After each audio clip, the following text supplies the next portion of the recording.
Bonjour les amis, aujourd'hui je vais vous présenter une histoire qui s'appelle deux histoires parce que hier je peux raconter. Alors je vous raconte deux histoires. La première histoire il s'appelle Le mystère de la momie disparue.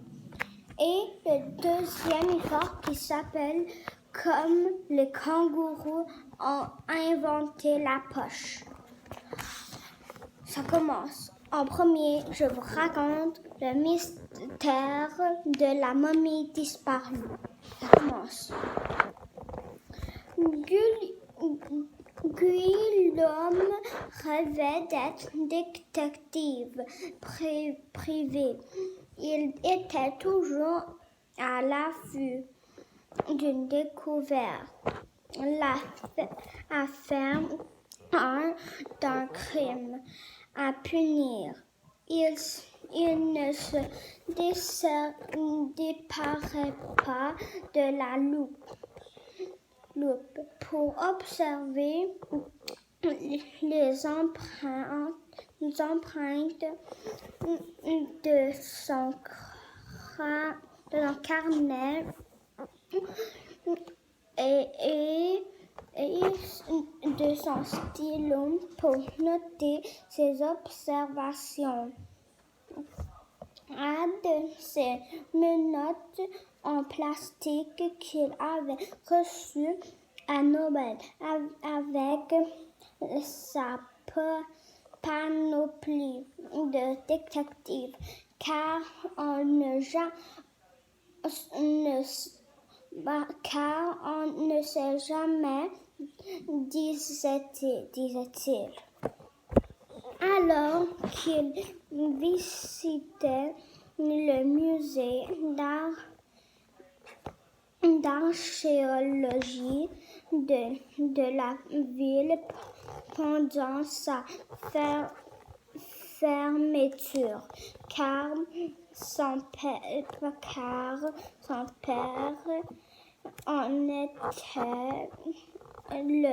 en était le gardien. Il s'aperçut avec effroi que le socle où se trouvait la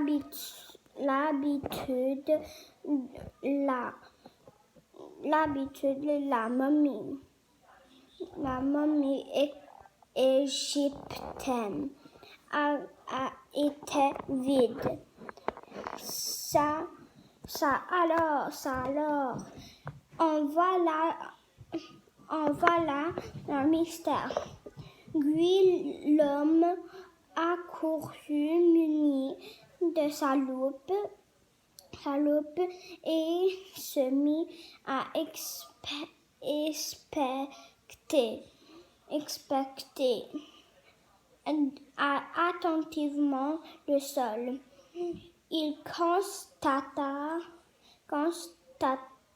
qu'il y avait effectivement des traces de poussière au sol, des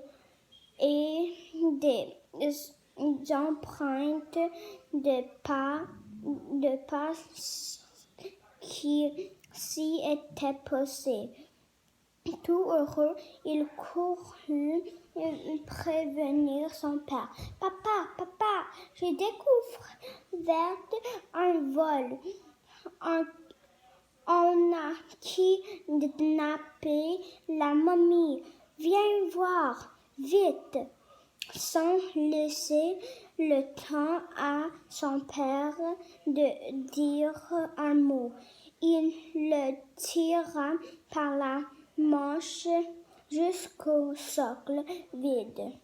Tu vois, papa, la momie a disparu. On a dû l'enlever juste après la fermeture du musée.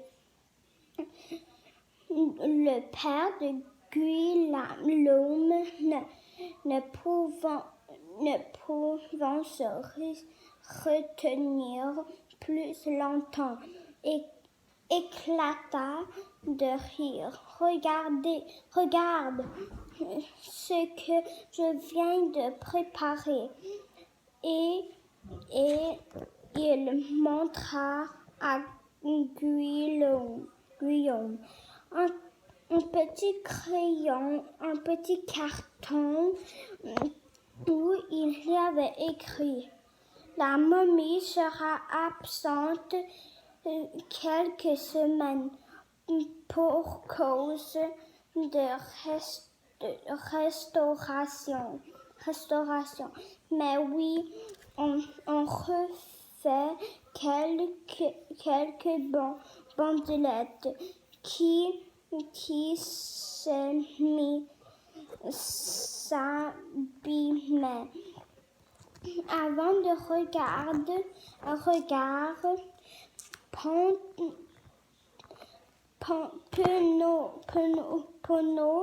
Penaud de son fille. Il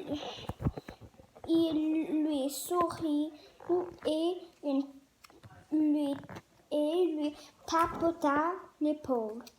Ne te décourage pas, ce sera pour une autre fois.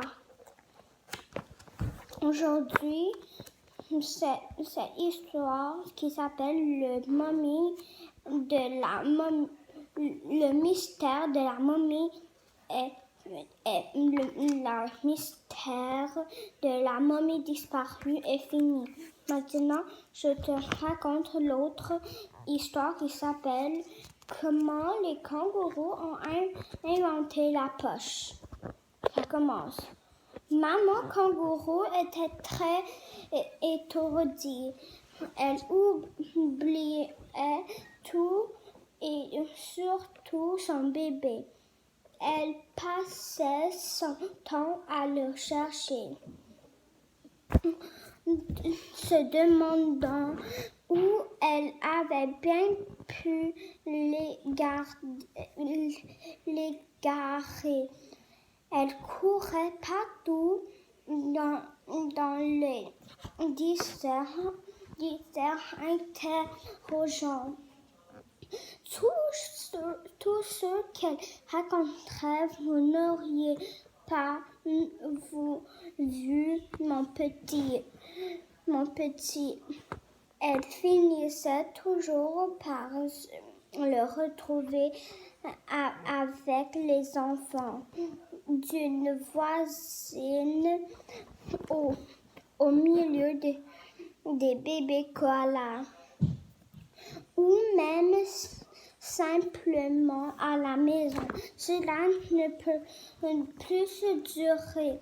Finit par lui dire Papa kangourou, un beau jour, tu oublieras bébé kangourou et tu ne le